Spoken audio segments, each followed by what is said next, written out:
Bismillahir Rahmanir Rahim, wassalatu wassalam ala Sayyidina Muhammad sallallahu alayhi wa sallam. Exercice numéro 32 sur le cours du triangle, rectangle et le cercle, niveau deuxième année collégienne, Royaume du Maroc. Soit la figure suivante. Petit a, calculer cosinus de l'angle CID. Petit b, calculer la distance AI. Prenez votre cahier des exercices et copiez ces données. Puis vous allez calculer le cosinus de l'angle CID, puis vous allez calculer la distance AI.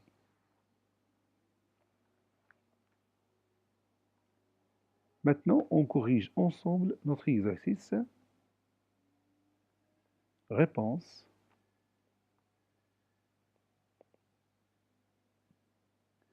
Petit a, calculant le cosinus de l'angle CID.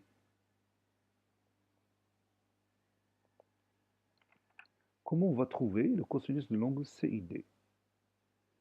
Oui, on va travailler dans le triangle, bien sûr, le triangle CID. Comment vous voyez ce triangle? Oui, il est rectangle en C. Vous voyez ici le symbole de l'angle droit. Donc le cosinus de l'angle CID, c'est-à-dire cet angle-là, oui, est égal à la mesure du côté adjacent sur l'hypoténuse, c'est-à-dire IC sur ID. Et je remplace IC par sa valeur, qui est égale à 4, et ID par sa valeur, qui est égale à 8. Et ça donne 4 sur 8. Après réduction, ça donne 1,5. Je vais écrire ça. On a CID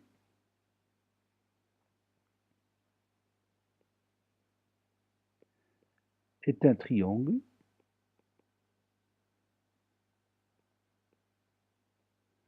rectangle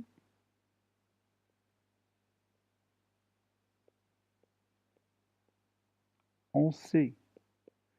Donc, le cosinus de l'angle CID est égal à la mesure du côté adjacent, c'est-à-dire IC, sur l'hypoténuse qui est égale à ID. Et je remplace, ça donne 4 sur 8, qui est égal finalement à 1,5. Ou 0,5, comme vous voulez. Comme vous voulez. Je vais écrire, ou bien je vais laisser tout simplement 1,5. Maintenant, passons à petit b. Calculant la distance AI.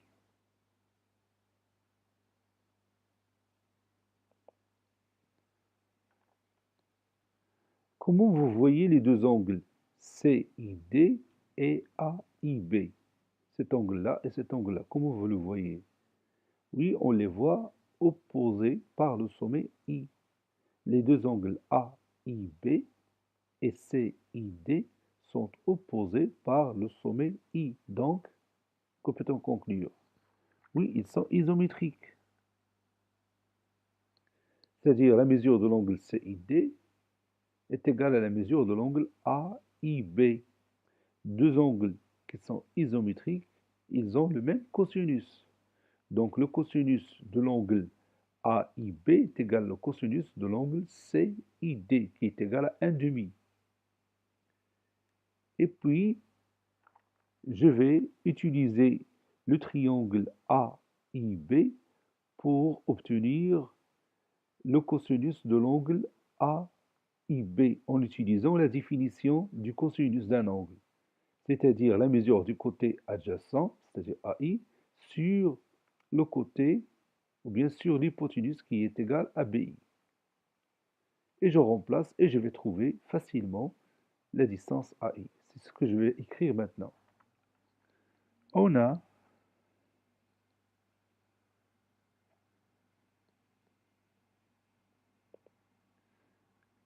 AIB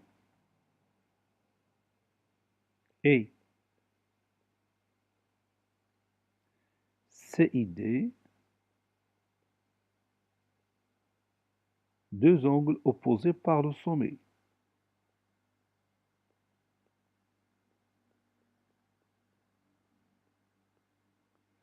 deux angles opposés par le sommet I. Donc, la mesure de l'angle AIB, la mesure de l'angle AIB est égale à la mesure de l'angle CID. D'après la propriété. Si deux angles sont opposés par le sommet, alors ils sont isométriques. C'est ça la propriété. Par suite, le cosinus de l'angle AIB est égal au cosinus de l'angle CID, qui est égal à 1/2.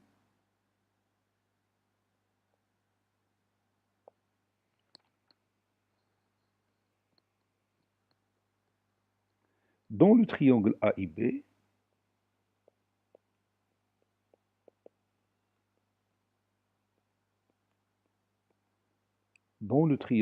AIB, on a le cosinus de l'angle AIB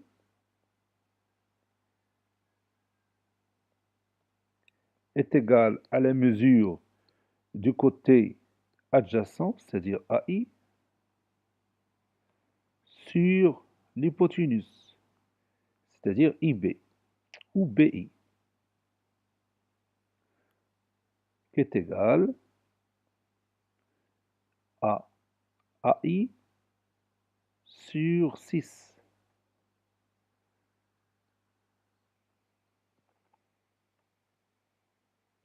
Comme vous voyez ici, le cosinus de AIB est égal à 1/2 et le cosinus de AIB est égal à AI sur 6.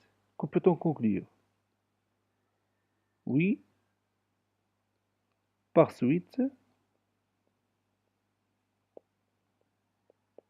AI sur 6 est égal à 1/2. 2 fois AI est égal à 6 fois 1. AI fois 2 est égal à 6 fois 2 ou bien 6 fois 1 plutôt. C'est-à-dire AI est égal à 6 sur 2. Conclusion,